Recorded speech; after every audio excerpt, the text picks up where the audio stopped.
Welcome to the Deep Leadership Podcast. Today I'm joined by Guillaume Wiatr. Guillaume is an entrepreneur, consultant, marketing strategist, university educator, author, and speaker. He's the author of a new book called Strategic Narrative, a simple method that business leaders can use to help everyone understand their business, get behind it, and believe in it. And I wanted to get him on the show to talk about this idea of a strategic narrative and why it's so important that you have it as a leader for your business. So, Guillaume, welcome to the show. Well, thank you so much for having me, John. It's a pleasure Yeah. to be just a pleasure to be here, and I'm ready to dive deep. Well, good. You're on the right show then. Perfect. I wanted to just, set the stage before we dive into the subject of strategic narratives, but tell us a little bit about your background. I know you're an entrepreneur. You've done a lot of different projects. How did you end up in the world of leadership consulting and business consulting? I initially thought when I was very young that leadership is a title, and I quickly found out that it's not a title. It could be correlated to a title, but it's not necessarily caused by a title. Leadership is to me a practice. It's a chance. It's an opportunity that you may want or need to seize sometimes. And very early on in my career, I was lucky enough to be presented with that opportunity to help people figure out complex technical projects, technical difficulties, and adapt through drastic changes in my area of consulting and strategy. And I started my career right before the dot-com boom era, so 20 something years ago in France. And I had previously traveled the world in the Navy. I was on a helicopter carrier. And so I had that very, I think, interesting interest for multicultural environment and making people work together. And one day I was brought on a project where I thought, I mean, what was the topic of the project was something very technical. I had some knowledge about e-commerce, and I was brought on to help at a large company. And in the first 30 minutes of the first meeting, the kickoff meeting that I was in charge of preparing, I realized the problem was not technical at all. It was a team problem. So I had two choices: follow my scripted agenda to talk about technical stuff, or derail my own meeting and really talk about the elephant in the room. And with the risk of not pleasing everybody, but just doing what's right. That's the course I took. And it was a dangerous course, but a few months later, it helped us to really achieve greater results that I could have anticipated. The team worked together finally well. So that's my background. That's how I had the chance to just jump into a situation where my leadership capacities were tested. And And that's a lot of times the best ways to do it is getting those opportunities to those swings at bat, if you will, to practice leadership. I believe that. I don't think I was. I'm still. I mean, I probably learned leadership my whole life, and it will take me It should take me multiple life to learn leadership, Yes. really. But yeah, I had this chance. I think I made some mistakes along the way. I learned from my mistakes, but I I I believe this it starts where, at least that's where it started for me.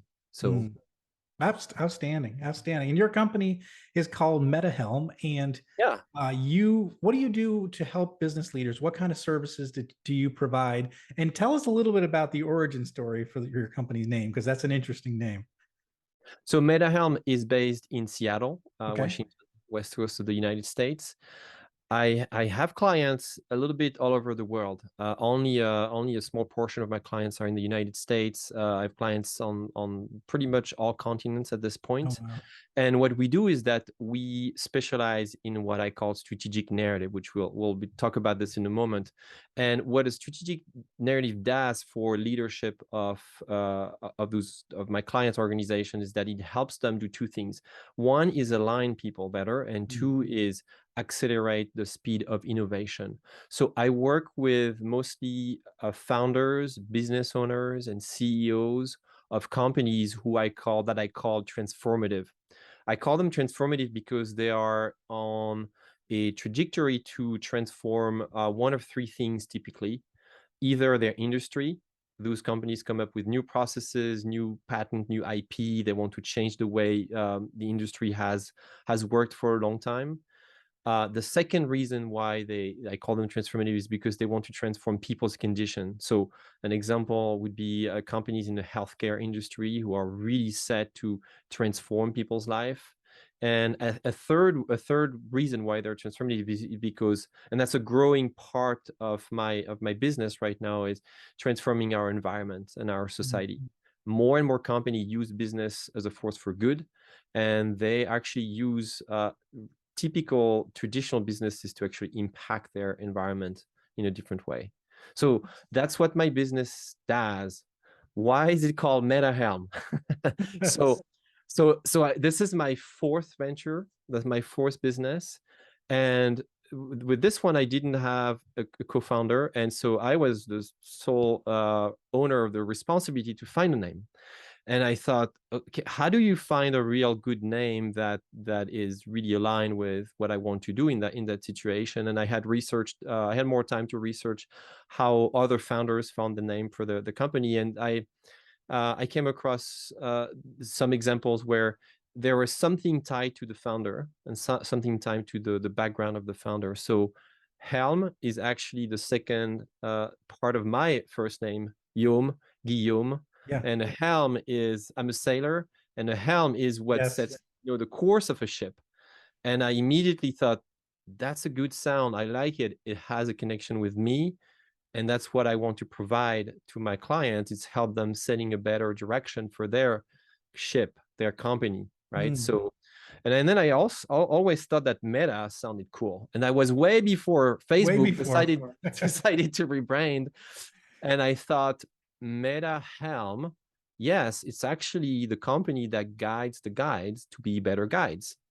And that was exactly what I wanted my value proposition to be.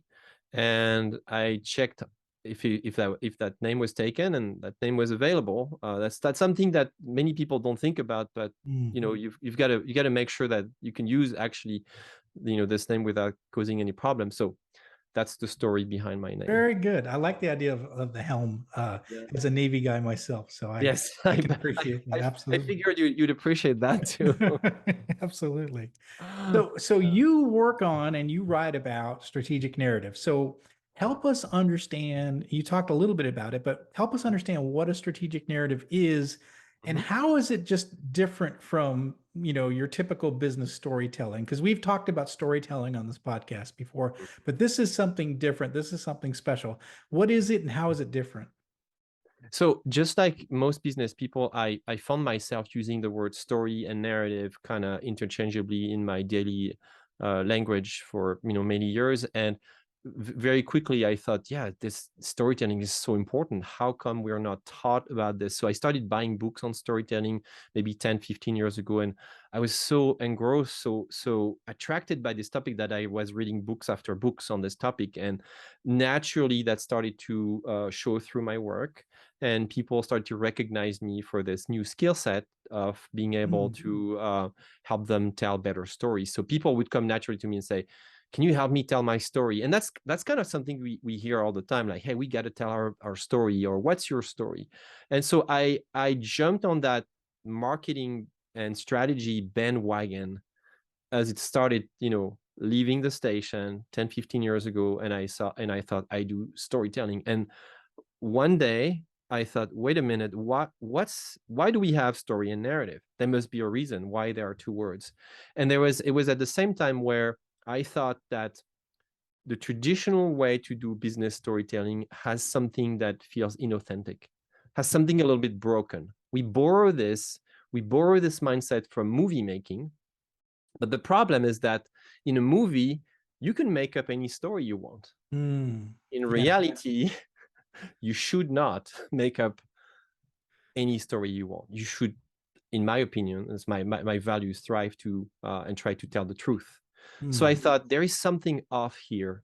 However, I also hear everybody talking about the narrative about society, the narrative about economy, the narrative about a special type of product, the narrative about politics, the narrative about religion. So I thought there is something here I need to explore. And in doing some research, I found that, yeah, there are actually two different meanings for those two different words. A story as typically, so I'm going to try to give you and our listeners some very, very concrete and distinct, pointers here. A story, think about a story as a single unit inside a large system of other stories that form a narrative. Another metaphor is, if a narrative is a galaxy, a story is one planet or one star, right? If you go on social media and you want to, and you're exposed to the narrative, say about environment and green technology, you will read countless of different stories that shape your understanding and your opinion on this particular topic. It's not just one story who's going to do that.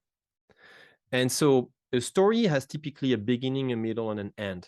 Like you see all those books behind me, they're pretty much all about storytelling, and they will all tell you the same. There's a story, there's a beginning, a middle, and an end, and there's different story arcs and so on. A narrative is open-ended. Why? It's because a narrative is socially constructed. A narrative is a dynamic concept that evolves on a daily basis. In March 2020, we had a very clear narrative about the economy. In April of 2020, because of COVID, our narrative about the economy completely changed. Yeah. Because all of the conversations all of a sudden are about COVID, about how we're going to survive and what's going to happen this, what's going to happen there. And we hear all of those stories about companies doing such a thing, companies doing another thing. Our narrative is changing. So our belief system is changing. So as I used that example, I was thinking of that example as COVID, there was hundreds and hundreds of stories of how COVID was affecting businesses. And that became the narrative of like, Exactly. oh, we're going to a remote work, environment. The Right. narrative was a remote work, but All the about remote work. stories were everyone trying to deal with how Right. do I deal with this infectious disease and get my job done and run my company. So Exactly. one of the narratives that came out of that was this concept of remote and hybrid work environments, which didn't exist really to a large extent Yeah. before that. So I think I understand the concept. So a few more layers here. A narrative is also a point of view. It's a viewpoint. A narrative is never neutral. A story is a recount of fact and event. It's what it is. A narrative always shifts the way people think about something. Right. Another thing I want you to, and how does it apply to our businesses now? So here's the thing: we say, well, hey, you've got this great company. Tell me your company's story. And it's a problem right there. You don't have a company story. You have thousands of stories within your organizations. You have your founder story, you have your vision and mission and stories that illustrate this. You've got your customers, your whole market is bringing you back stories that adds to the narrative. And then there's of course your team, right?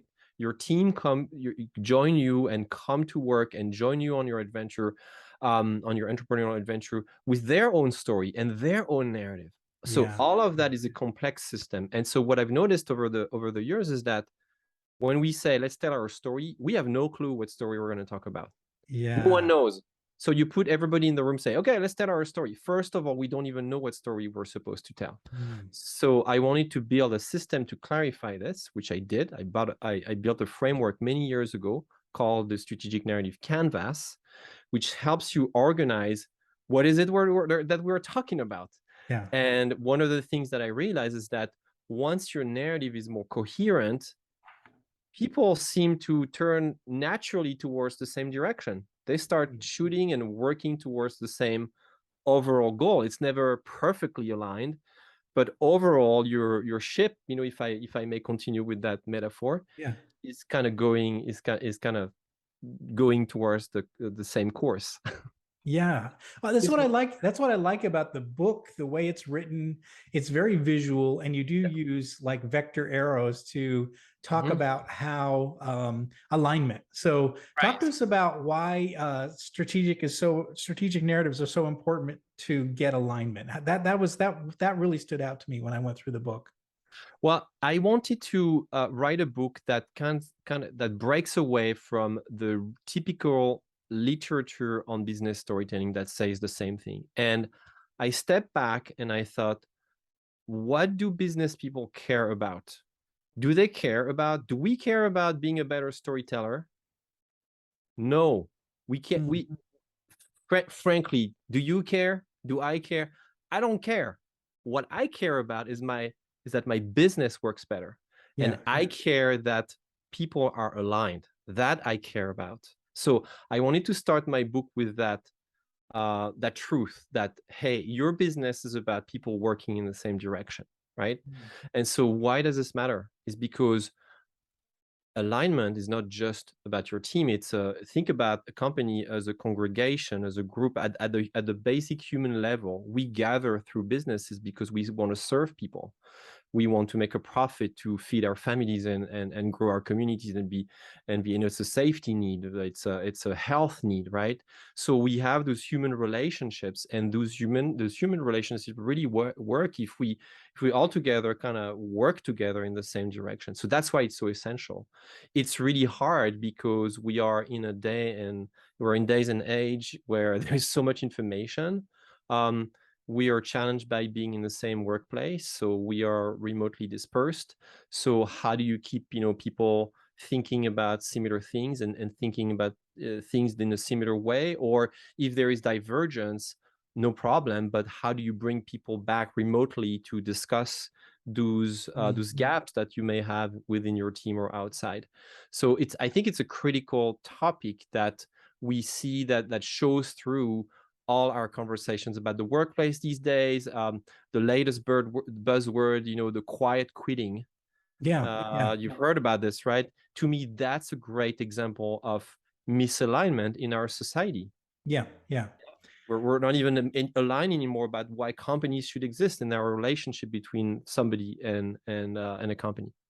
Yeah, that's exactly right. Yeah, this you got me really thinking, because when I went through the material too, Mhm. like you said, when you're a smaller company like myself, right? I'm a small manufacturing company, right? So alignment's pretty easy because I know everybody by name. I know their wife's name. I know their dog's Yeah. name. I know everything. So we're pretty much aligned because we're small. But I've also worked 22 years in corporate, and I've worked in companies where it was chaos. Like, and you have some examples in the book of arrows going in all different directions. Everyone have different Yes. agendas and moving in different directions, and and Uh-huh. and a real need for a flow of Mhm. a strategic narrative in a certain direction that we're headed, and well communicated through the organization so that people knew where we were headed and we could be aligned. It seemed like the bigger the company is, the more that this it almost looks like chaos when you look at the direction everybody's heading in, and in some cases people are heading in the opposite direction of what you're trying to. Without Yeah. Yeah, and without noticing it, without even knowing it, like they think they're doing something that is the right thing, and then they don't realize that it's not. It's not. Yeah. It's Yeah. not. It's not because it's malintent. It's because they just can't picture this. So whose responsibility is it to fix this? Most people think, oh, narrative, that's a marketing thing. Ding, Mm-hmm. marketing. Let's redo our website. Let's change our mission statement, our vision statement. Let's redo our collateral. Let's new logo, new colors, please. That's the outside. Yes, it's part of the narrative, but maybe it's 20% at the most. Right. What matters is what's inside. How do you fix Yeah. this inside? And even greater, even more important is what's outside. You don't you We are in an era where you don't what you say doesn't matter. It's what they say, what your customers say, what your market says about you, what your partners, your investors, your whole ecosystem says about your company. Go on Glassdoor, all those sites about employment. You will read fascinating things about your company narrative that you didn't know about, that your marketing is completely out of the equation. So, whose responsibility is this? It's the CEO's responsibility. It's the captain of the ship responsibility. What responsibility do you have? You don't have a responsibility to define exactly and prescribe and write it down and say, this is our narrative and that's what you're going to learn by heart. No, your responsibility is to bring people along and really be the facilitator of this new community. It's a new way to think about companies more as a movement. If you think about very famous movement leaders, and in the technology space, there are very famous CEOs that have really thought about their company as a movement first. Mm. They bring people together to say, we've got some serious changes happening here, or here is an idea for a new way to operate. Help me figure out this thing. I Yeah. can't do this myself. I'm not going to tell you everything because I don't know everything. But your responsibility as a business leader is to acknowledge this, is to acknowledge that meta layer inside and outside your company that I call the narrative, and to say, hey, let's do something about it. I'm hearing statics here in the message. I'm hearing things that we say outside that don't match with what we're trying to do inside. It's actually impacting our delivery process, our product design process. It's impacting our suppliers. It's impacting maybe our quality of in the work environment, our culture, and whatnot. And that's your job to do that. So it's your job to listen for the static, listen for the arrows going in the different directions, and Yeah. sort of getting them back aligned. I was just thinking like if you think a company like Apple, right? You know, and they are known for elegant designs and simple operating systems, and Mhm. so if they were to come up with a product that was clunky, that was had too many buttons, it would be sort of opposite of the narrative, and it would be the leader's job to say, hey guys, this was a miss. Like this is not aligned. This is not, or a product that you know, that is just not up to speed, or what we've known Apple to be. And so they quickly say, this is not aligned with our narrative. This needs to go away. We need to change course. And I love this example, John, because this is exactly what happened in the late 90s when Steve Jobs left the company, and the company is starting to go down because they were launching products that were completely misaligned with Yeah. the original narrative of Apple Yeah. that he had shaped so carefully and so intentionally and so deeply into people's mind. Right. And so he came back to put the company back on track, and now there is leadership inside the company, and this company has got, you know, gotten to such a size that it seems to be, you know, consistent with its original narrative. Yeah. Yeah. Talk to us about this idea of a true believer, and how a strategic narrative creates true believers. And are they just employees? Are they customers? Are they suppliers? Who become true believers? There is not a particular status for a true believer. It could be a fan that you have. It could be a supporter. Okay. It could be somebody who has never bought one of a single product from you, but who Okay. just because they don't need it, but it could be somebody who just loves your company and wants to help you and wants to cheer you and say, "This is great. You know, I really believe in you." Maybe they become investors. Mm. A true believer comes when you understand that people will buy a story. They will buy a story, but people will almost die for a narrative. Mm. Like, it's when you have achieved this level of alignment between what you believe, who you are as a leader, what you provide to the community, and what product you deliver, that is so coherent that people start seeing it, that it's highly relevant to them. Mm. And I'm going to give discretionary time, effort, attention to be part and to belong to this group. So let me give you some examples. Harley Davidson. That's the one I was thinking of. Oh, there you Yeah. go. So, and I am using examples. It's not one of my clients, but I want to use that example because everybody knows it. I don't have to explain what they do. Harley Davidson has achieved almost a cult status, right? Yeah.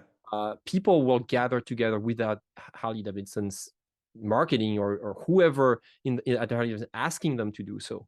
They will Right. gather together on a Sunday, create their own event, name their own group, because they are just such believers in what this company represents. Notice I don't use the term brand.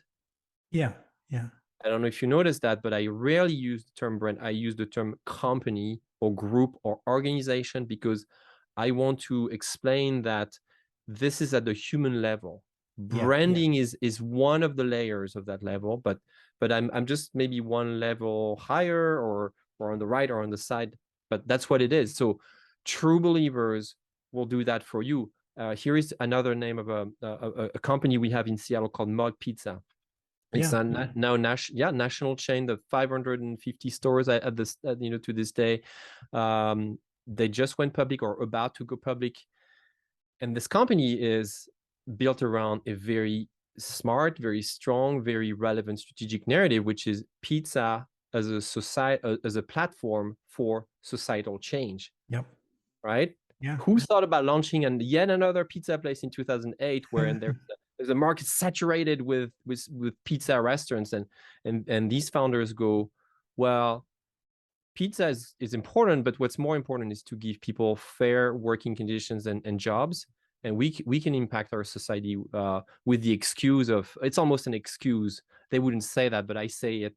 It's almost an excuse that we're going to use pizza to create that change. And so that's another example of a company who has a very strong strategic narrative and who has created true believers, people who truly believe that every time they go to a restaurant, not only they get outstanding product, they are not bothered by, do I get 1 or 2 or 3 or 10 toppings? It's the same price.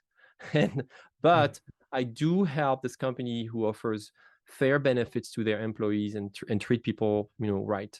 Yeah, absolutely. That's their belief.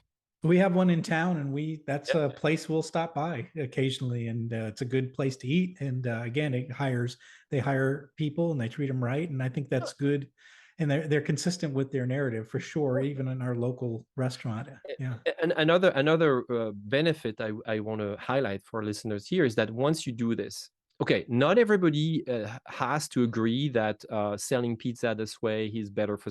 You could disagree. It's fine. It's fine. You could say, no, I still like Domino's because the products is more my style, and really, your cause, I don't relate to it. Fine.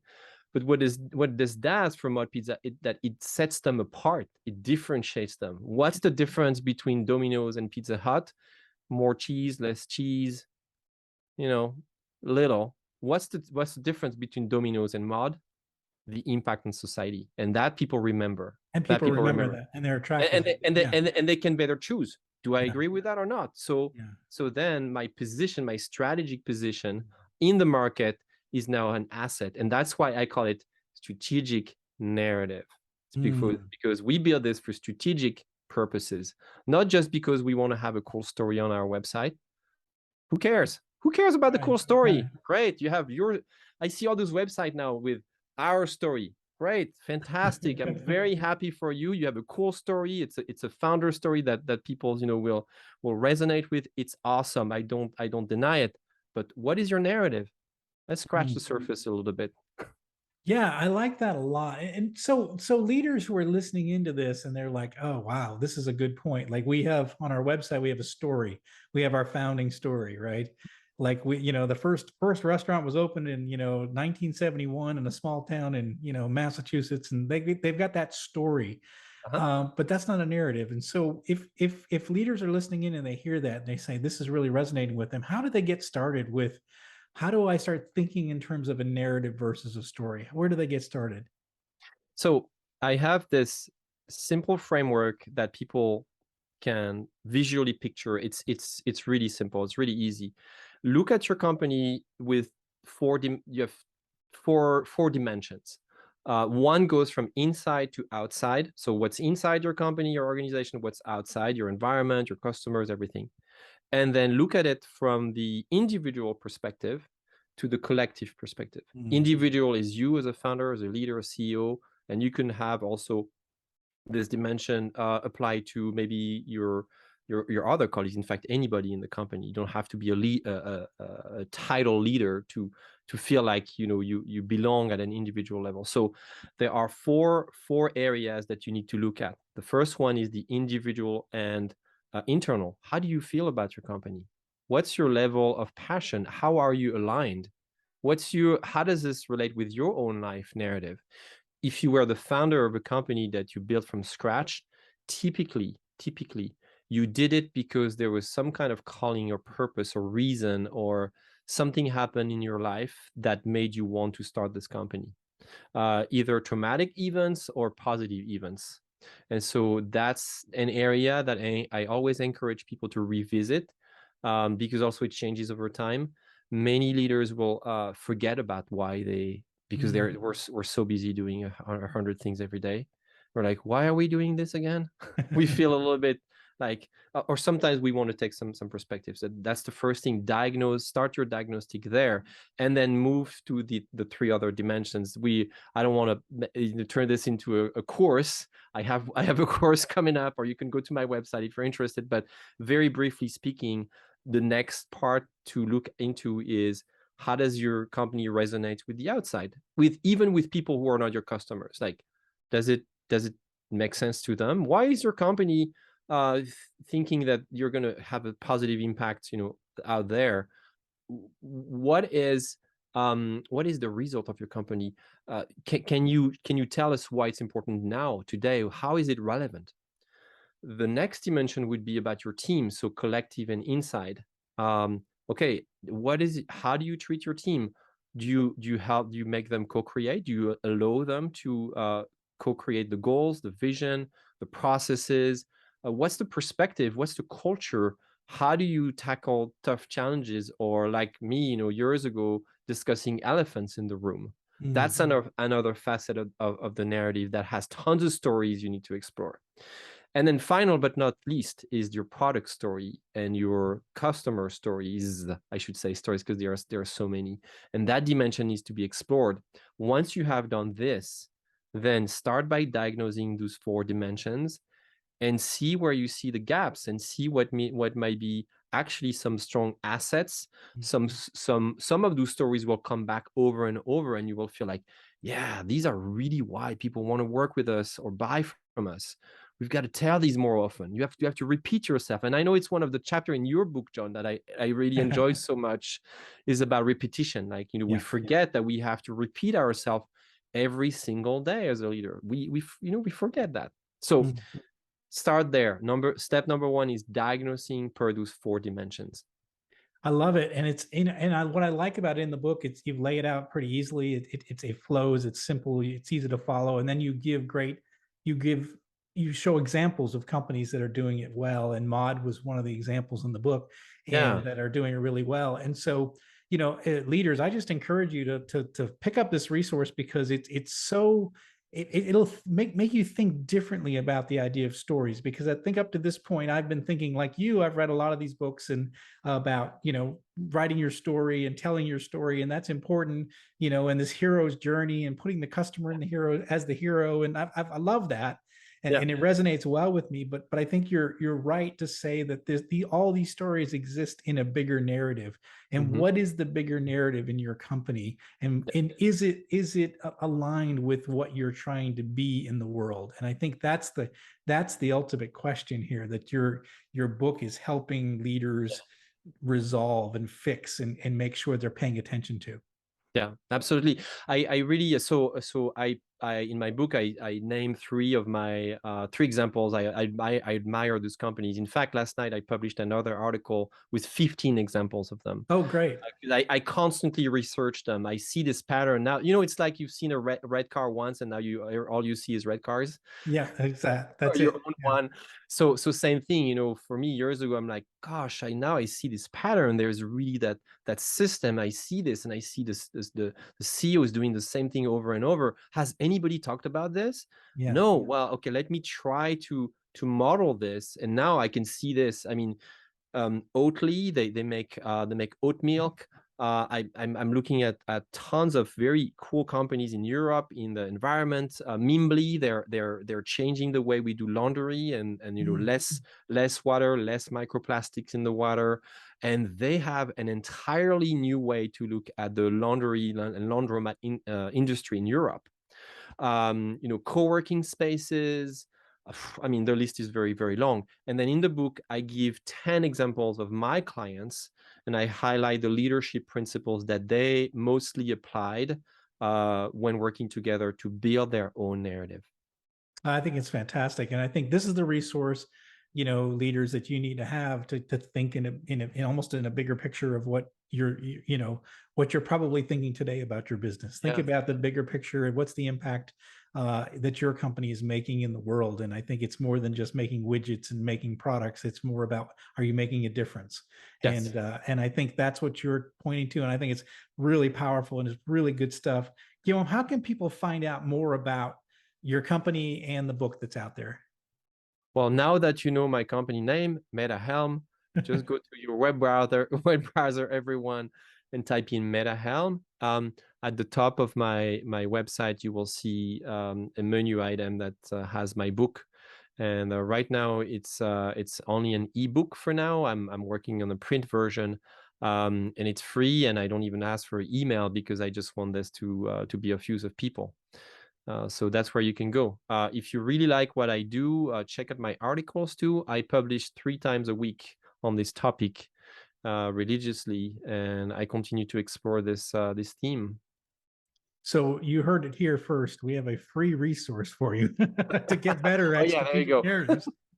So go out there, read the articles, look at this ebook. I think it's fantastic. It's well written. The name of the book is Strategic Narrative, a simple method that business leaders can use to help everyone understand their business, get behind it, and believe in it. It's about creating true believers in your product, in your business, in your company, right? Yes, exactly. Thank you so much. Not just the brand, it's the company, right? I I, love it, I John. do learn. I do learn on this podcast You're as very well. good. You're a very good listener, as every So, great leader should be. well, Guillaume, this has been fantastic. So, and I really appreciate it. We'll put links in the show notes for all these Okay. resources so everybody can find them. But thanks for coming on the show today, and thanks for sharing this really interesting way to think about our companies in really what they're doing in the world. Thank you so much, John. I commend you for bringing some kind of cuckoo guy, like French guy, with this crazy idea to your show. It's a risky. It can be a risky thing sometimes. But I think it's good. I think you're connecting the dots that I think a Good. lot of us are seeing, and Okay. I think you're Good. putting it in a framework that makes a lot of sense. So All right. that's why I wanted to have you on the show, because I really think this is unique, and I think we need to expose leaders to these kind of ideas. Awesome. Awesome. It was a joy to be here, John. Oh, thanks again. It was great to have you. Well, that's it for today. Thank you for listening to Deep Leadership. If you like this podcast, please subscribe and share so we can continue to build a world with better bosses. Until next time, this is John Rennie saying take care and lead well.